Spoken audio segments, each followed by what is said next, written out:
இந்திய கிரிக்கெட் அணியின் முன்னாள் கேப்டன் மகேந்திர சிங் தோனி அதிகாரப்பூர்வமாக ட்ரோன் பைலட் உரிமம் பெற்று அசத்தியுள்ளார்.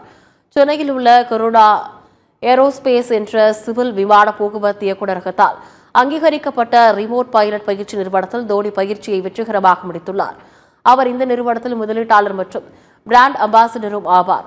கருடா ஏரோஸ்பேஸ் உற்பத்தி மற்றும் பயிற்சி ஆகிய இரண்டிற்குமே DGCA சான்றிதழ்களை பெற்ற இந்தியாவின் முதல் ட்ரோன் ஸ்டார்ட் அப் ஆகும்.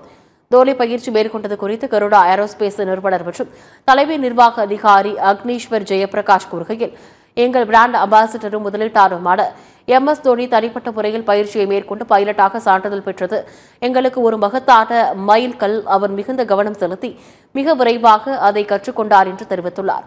ட்ரோன் துறையில் புரட்சியை ஏற்படுத்தும் எங்கள் நோக்கத்தில் அவர் கொண்டுள்ள அசைக்க முடியாத நம்பிக்கை எங்கள் முழு அணிக்கும் ஒரு பெரிய ஊக்கமளிக்கிறது.